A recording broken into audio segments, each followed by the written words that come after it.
Hey first graders, today for Tuesday, April 28th, we are going to be rereading Miss Maple's Seeds. So today is going to be task 7, so day 7.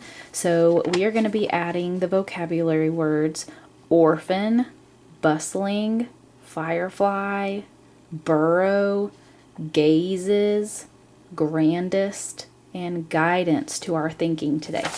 So day 7, we are adding those vocabulary words. So we are going to reread Miss Maple's Seeds. I'm going to ask you a few different questions this read, and then we are going to have our daily task 7. So Miss Maple's Seeds by Eliza Wheeler.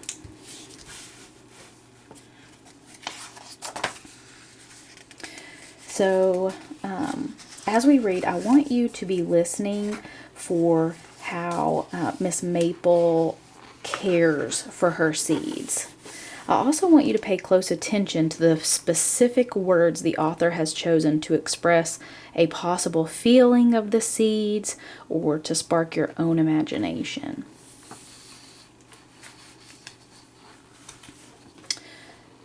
On a bright August morning, Miss Maple flies home.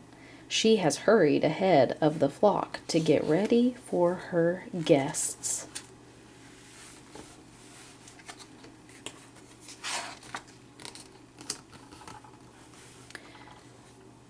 Miss Maple has traveled all summer long searching the land for orphan seeds that got lost during the spring planting.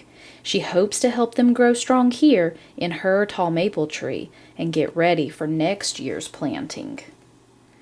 So why does Miss Maple refer to the seeds as orphans?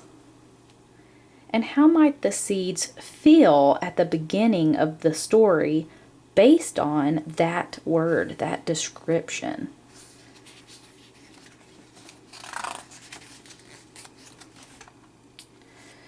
She learns each seed by heart, all similar, yet none the same. Take care, my little ones, Miss Maple says, for the world is big and you are small. Using the illustrations, so all the different seeds on page 5 and the illustration of her caring for those seeds on 6, how is Miss Maple taking care of her seeds? Is this how we care for seeds in real life?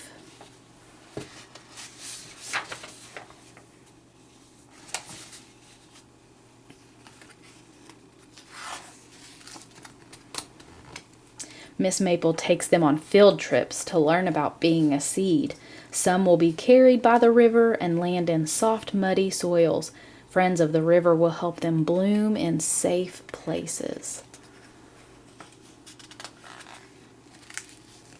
They tour the grassy fields and thick forests. Many seeds will be blown here, where rich soil will keep their pods healthy and the sun and rain will help them grow tall. In bustling gardens, seeds must take care to stay clear of weedy characters. So the words on this page say, in bustling gardens, seeds must take care to stay clear of weedy characters. Look at the illustrations.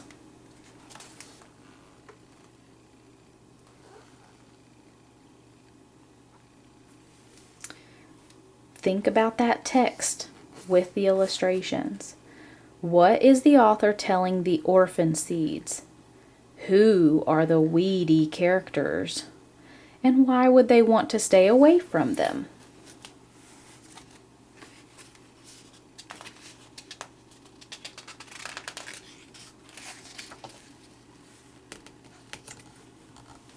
Snuggled in each night, Miss Maple reads Flower Tales by Firefly Light. Before going to bed, she whispers, "Take care, my little ones, for the world is big and you are small."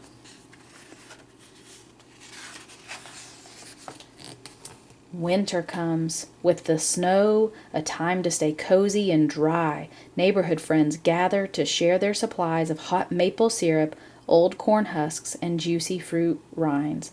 Together they pass the long months with stories and songs.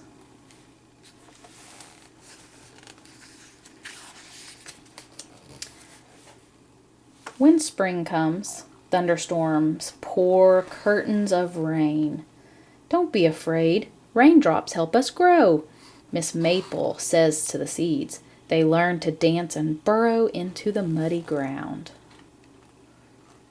Why does Miss Maple tell the seeds, don't be afraid?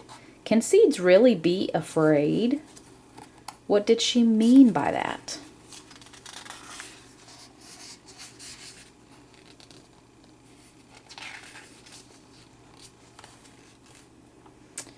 On a windy May morning, the last spring petals drift down from the sky. The time has come for Miss Maple to send her seeds off to find roots of their own.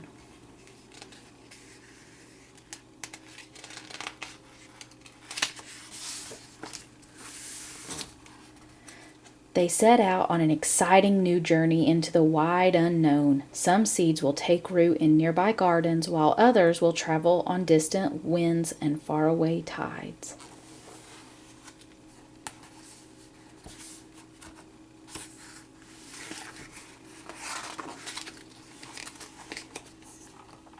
Miss Maple has given them guidance and love, and now her part in their story has come to an end. They say their goodbyes with sweet memories past and bright futures ahead. What does the author mean when she writes, they say their goodbyes with sweet memories past and bright futures ahead?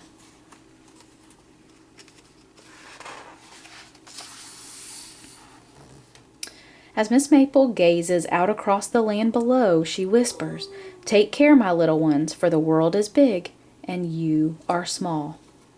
But never forget, even the grandest of trees once had to grow up from the smallest of seeds. So throughout the book, Miss Maple says, take care, my little ones, for the world is big and you are small. Why would she say this to her seeds?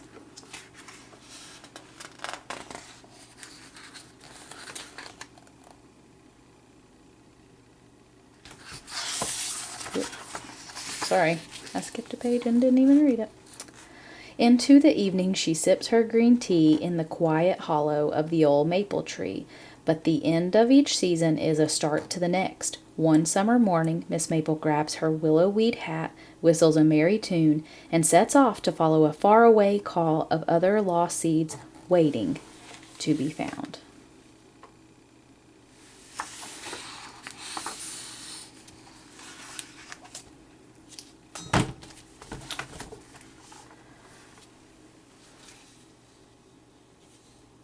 All right. So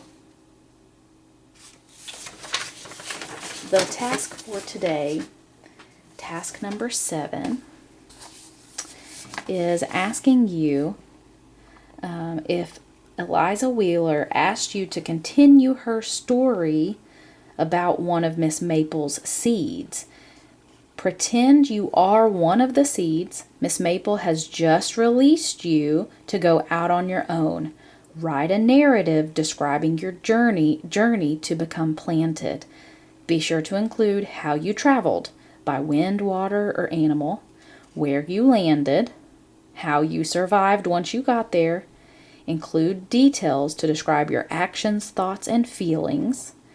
Put time order words to signal event order. So first, next, then last. Words and phrases to describe your experiences. So lots of details, descriptive words, and a sense of closure. So my example for this task says, today Miss Maple released me and I began my new journey. It was both exciting and scary to float through the wind, but I stayed brave and enjoyed looking at the beautiful green grass and tall trees. All of a sudden, I began to drift slowly to the ground. Next, I laid in a pasture. Thankfully, a pile of soft soil cushioned my landing. Later, it began to rain and I was pushed deeper into the soil. Now I am still waiting to become a beautiful plant. I can't wait to grow up from a tiny seed into a strong, tall tree. So I want you to be creative. You decide as a seed, how did you travel and what happened on your journey? Be creative, enjoy this writing task. Don't get too stressed out about it. Just do your very best and make your story fun. But use what you've learned about plants and the germination and what they need, how they travel, to just put details into your story. If you all need any other help with today's task, just let me know.